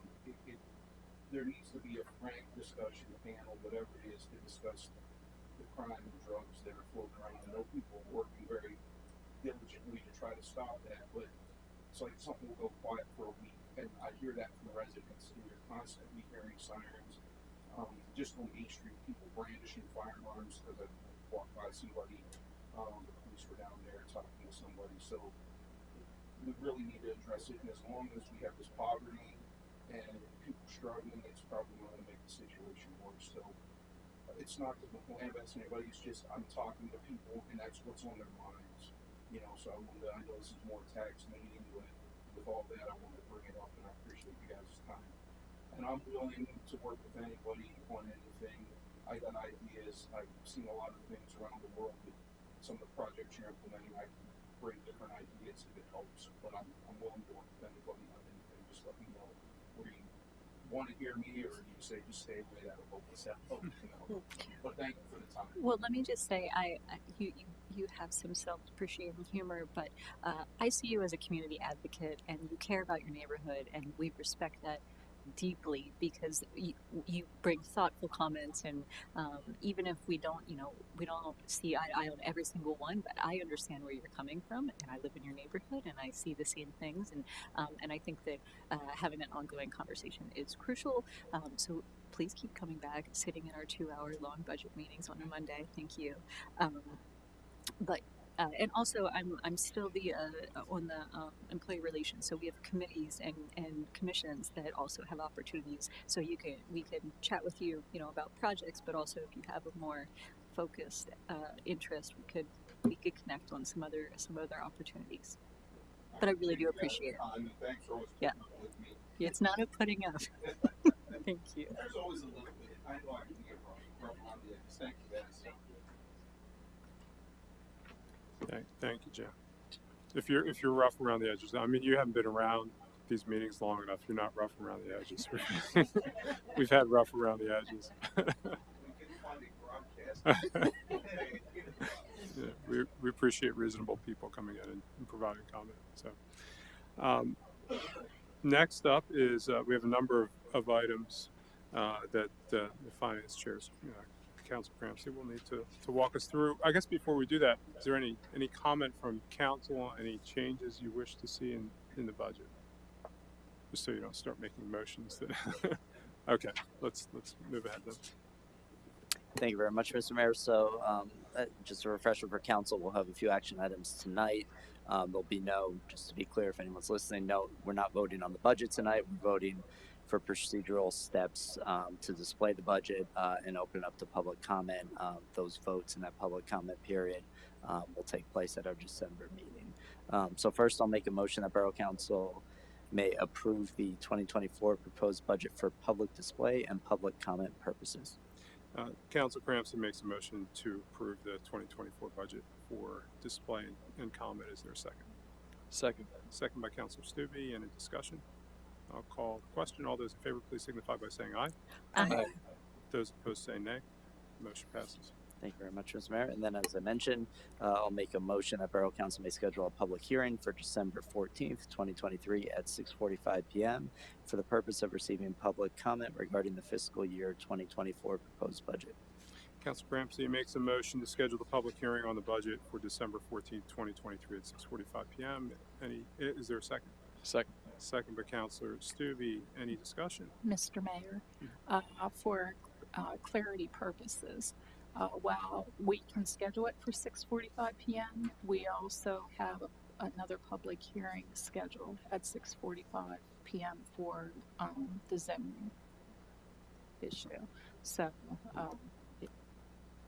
I don't know. Do we want to amend that perhaps? You may want to amend it. Would it be appropriate to do a friendly amendment for 6:30? 6:30. I think 6:30 is going to be more than enough time, probably. Yeah. But go ahead. Yeah. Okay. All right, so I'll make a friendly amendment that we will schedule that public hearing for 6:30 p.m. on December 14th. Councilor Stubbe considers that a friendly amendment. Okay. Then any discussion? I'll call the question. All those in favor, please signify by saying aye. Aye. Those opposed say nay. Motion passes.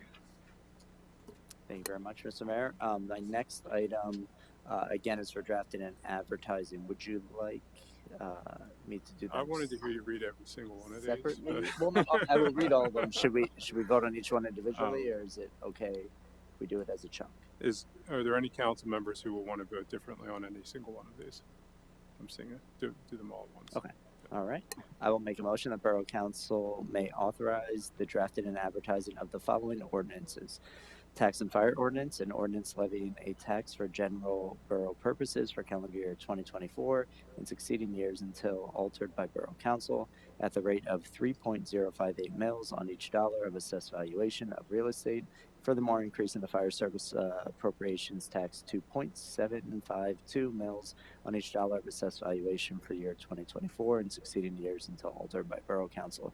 Additionally, a water rate ordinance, an ordinance adopting water rates of $5.95 per 100 cubic feet for water rentals and charges for consumption billed subsequent to May 1st, 2024. Additionally, a sewer rate ordinance, an ordinance adopting sewer rates of $7.66 per 100 cubic feet for sewer rentals and charges for discharging bills billed subsequent to May 1st, 2024. Additionally, a stormwater fee ordinance, an ordinance adopting a monthly stormwater rate of $7 per ERU billed subsequent to May 1st, 2024. And finally, solid waste and recycling fee ordinance, an ordinance adopting a fee of $80.25 per quarter per resident for trash collection and setting a fee of $7.92 per additional tag or tag bag effective January 1st, 2024. Councilor Cramsey makes a motion to authorize the drafting and advertising of so many ordinances.